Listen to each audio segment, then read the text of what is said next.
Sham to this hour. I'm joined by Sueng Kim, who's Capitol Hill reporter for the Washington Post, and Adam Jentleson, former Deputy Chief of Staff to Democratic leader Harry Reid. And Adam, I've been following your commentary on this as someone who spent a lot of time working on the other side from Mitch McConnell, knows him well, knows his staff well. I want to play you a question he got today about whether he has the votes and get your response to it. Take a listen. We're going to be moving forward. I'm confident we're going to win. Confident that he will be confirmed in the very near future. Do you have 50 votes to confirm Judge Kavanaugh? I believe he'll be confirmed, yes. You didn't answer the question there, Adam. What do you think? Yeah, I think he didn't answer the question because he doesn't have 50 votes. I think what he's betting is that he can get 50 votes when he calls the vote. And what he's doing here is an extremely aggressive strategy against his own members. And what's interesting about this is that this is the same strategy that Mitch McConnell employed on healthcare repeal. Yep. He called the vote when he didn't have the votes, betting that he could put some combination of Collins, Murkowski, and McCain on the spot, force them on the carpet to vote the way he wanted them to vote, and they didn't. I think a big issue here is that senators do not take kindly to being called on the carpet.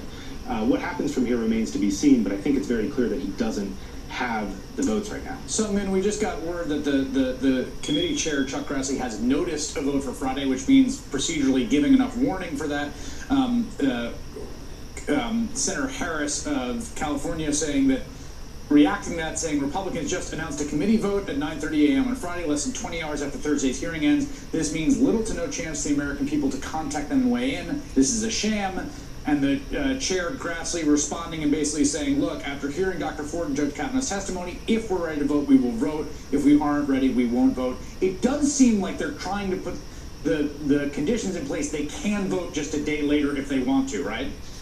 Exactly. I mean, committee rules get a little wonky here. You have to announce it about 3 days before they want to hold a vote. And so they're clearly holding the option, if the hearing goes very bad, for Judge Kavanaugh and folks on their side to delay it if necessary. But look at it in the context of what Republicans have been saying for the last several days.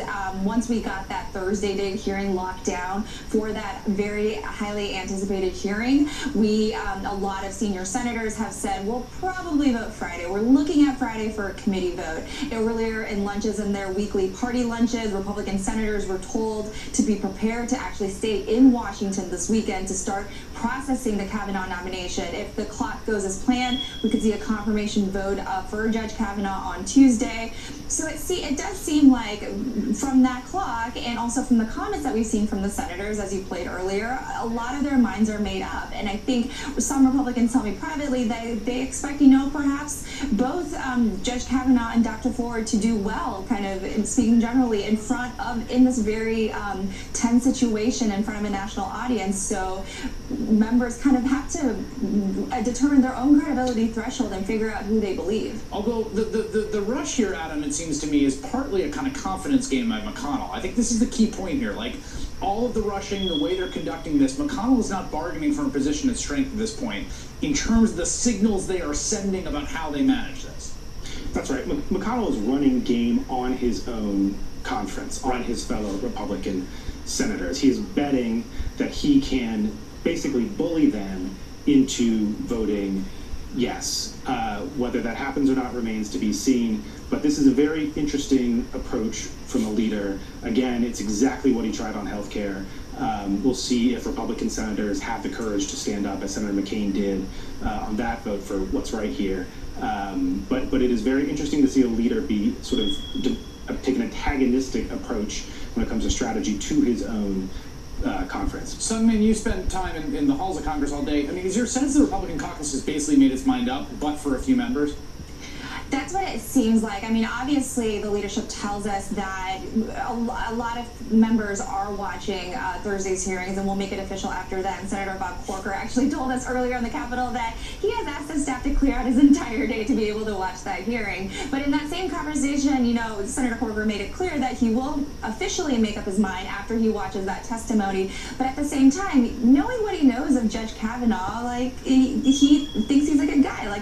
His interview went well. You have significant skepticism from senior Republicans, particularly on the second woman, the woman whose allegations were outlined in the New Yorker over the weekend. So clearly, as it often is, it's down to just a handful of votes. Senator Susan Collins of Maine is obviously very closely watching the hearing on Thursday. I thought Senator Lisa Murkowski's comments to the New York Times were very interesting. Yep. That's someone who we should be watching. And Senator Jeff Flake as well. Obviously, he's on the committee. They're not going to be doing the questioning, but it'd be interesting to just watch him and see his reaction to their responses. It was Flake saying he would not vote out of committee unless they got a hearing. I think that there's a reason we have the hearing. And if I had to bet, I think Murkowski and Flake are not in the pocket of McConnell at this moment, and he needs one of those two, Sueng Kim and Adam Jentleson. Thank you both. Coming up more, the quote female assistant the Republicans have hired to interview Kavanaugh's accuser, and why Democrats are raising alarms over the emerging details of Thursday's hearing in 2 minutes.